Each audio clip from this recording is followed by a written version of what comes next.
اعوذ باللہ من الشیطان الرجیم، میں اللہ پاک کی پناہ میں آتا ہوں شیطان مردود کے شر سے۔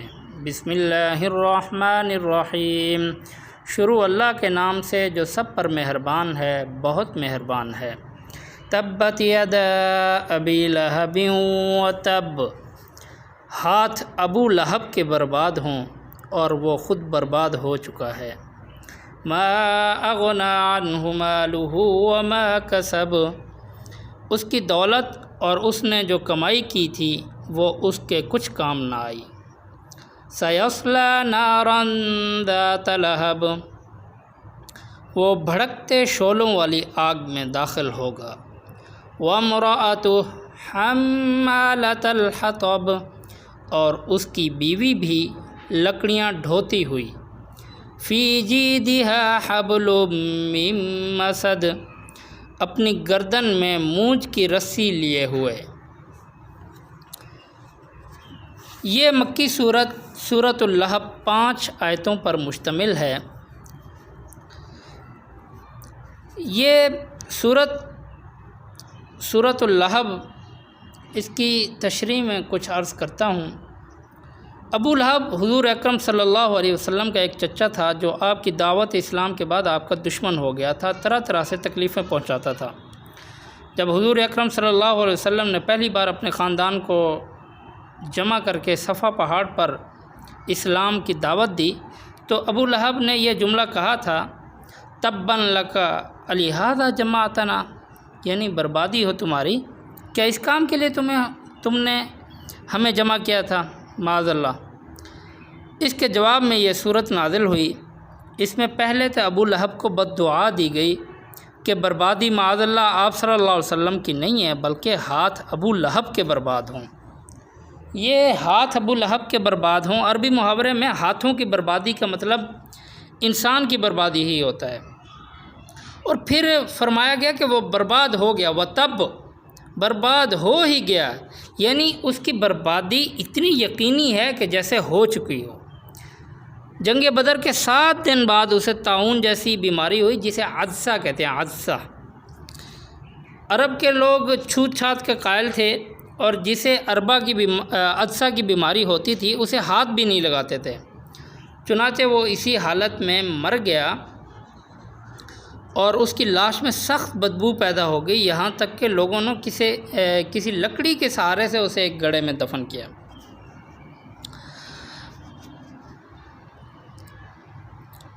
تبت یدا ابی لہب وتب، یہ اس کے ابو لہب کے بارے میں تھوڑی تشریح تھی۔ آگے اس آیت نمبر 3 میں سیصلی نارا ذات لہب، اس میں کہا گیا کہ وہ بھڑکتی شعلوں والی آگ میں داخل ہوگا۔ بھڑکتے شعلے کو عربی میں لہب کہتے ہیں۔ ابو لہب بھی اس کو اسی لیے کہتے تھے کہ اس کا چہرہ جو تھا وہ شعلے کی طرح سرخ تھا۔ قرآن کریم نے یہاں دوزخ کے شعلوں کے لیے بھی یہی لفظ استعمال کر کے یہ لطیف اشارہ فرمایا کہ اس کے نام میں بھی شعلے کا مفہوم داخل ہے، اور یہی وجہ ہے کہ اس سورت کا نام سورۃ اللہب ہے۔ اگلی آیت نمبر 4، وامرأتہ حمالۃ الحطب، ابو لہب کی بیوی کے بارے میں یہاں ذکر ہے۔ ابو لہب کی بیوی جمیل کہلاتی تھی، وہ بھی آپ صلی اللہ علیہ وسلم کی دشمنی میں اپنے شوہر کے ساتھ برابر کی شریک تھی۔ بعض روایتوں میں آتا ہے کہ وہ رات کے وقت آپ صلی اللہ علیہ وسلم کے راستے میں کانٹے دار لکڑیاں بچھا دیا کرتی تھی اور طرح طرح سے ستاتی تھی۔ اور جہاں پہ وامرأتہ حمالۃ الحطب کہ اس کی بیوی بھی لکڑیاں ڈھوتی ہوئی، اس کا مفسرین نے بتایا کہ اگرچہ وہ باعزت گھرانے کی عورت تھی لیکن اپنی کنجوسی کی وجہ سے ایندھن کی لکڑیاں خود ڈھو کر لاتی تھی، تو شاید بعض مفسرین نے یہ مطلب بتایا۔ بعض نے کہا کہ آپ صلی اللہ علیہ وسلم کے راستے میں جو کانٹے دار لکڑیاں بچھاتی تھی یہ اس کی طرف اشارہ ہے۔ تو ان دونوں صورتوں میں لکڑیاں ڈھونڈنے کی جو یہ صفت ہے یہ دنیا سے متعلق ہی ہے، لیکن بعض مفسرین نے یہ بھی فرمایا کہ یہ اس کے دوزخ میں داخلے کی حالت بیان فرمائی گئی ہے۔ مطلب یہ ہے کہ وہ دوزخ میں لکڑیوں کا گٹھا اٹھائے داخل ہوگی۔ قرآن کریم کے الفاظ میں دونوں معنی ممکن ہیں، اور جو ترجمہ کیا گیا کہ اس کی بیوی بھی لکڑیاں ڈھوتی ہوئی، تو اگر یہ ترجمہ کریں گے تو دونوں تفسیروں کی گنجائش ممکن ہے کہ ڈھو کر قیامت والے دن وہ دوزخ میں اس طرح سے داخل ہوگی اٹھا کر، گٹھا اٹھا کر، یا پھر یہ کہ دنیا میں جیسے وہ گٹھا اٹھا کے یا چن کے آتی تھی اپنے لیے ایندھن کے لیے، یا آپ صلی اللہ علیہ وسلم کو تکلیف پہنچانے کے لیے، دونوں صورتیں ممکن ہیں۔ اور آخری آیت فی جیدہا حبل من مسد، اپنی گردن میں مونج کی رسی لیے ہوئے۔ یہ مسد کہتے ہیں کہ سخت قسم کی رسی، وہ چاہے کھجور کی پوست سے بنائی گئی ہو یا لوہے سے بنائی گئی ہو یا مونج سے بنائی گئی ہو، تو وہ سخت قسم کی رسی کے لیے، مضبوطی کے لیے مسد کا لفظ عربی میں یوز ہوتا ہے۔ تو قرآن کریم نے بتایا کہ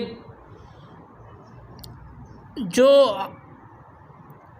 دوزخ میں داخلے کی کیفیت اس کی بیان ہو رہی ہے کہ اس کے گلے میں مونج کی رسی کی طرح توق پڑا ہوگا، یعنی اتنا سخت ہوگا۔ اب مونج کی رسی کہہ لیں یا کوئی آہنی تار کہہ لیں، کوئی لوہے کی تار کہہ لیں، یعنی سختی کی طرف اشارہ ہے کہ دوزخ میں جب یہ داخل ہوگی تو سخت قسم کی رسی اس کی گردن میں ڈالی ہوئی ہوگی۔ یا پھر جو ہم نے پہلی تفسیر کی کہ یہ دنیا میں لکڑیاں جب لے کے آتی تھی تو یہ لکڑیاں ڈھو کر جب لاتی تھی تو ان کی مونج کی رسی سے باندھ کر رسی کو اپنے گلے میں لپیٹ لیتی تھی۔ اس طرح بھی بعض مفسرین نے کہا ہے۔ بہرحال دونوں معنی یہاں پہ ممکن ہیں، چاہے دنیاوی حالات میں اس کو بیان کیا جائے یا آخرت کا منظر جب اس کے ساتھ ایسا ہوگا، تو دونوں صورتیں اس کی ممکن ہیں۔ وآخر دعوانا ان الحمد للہ رب العالمین۔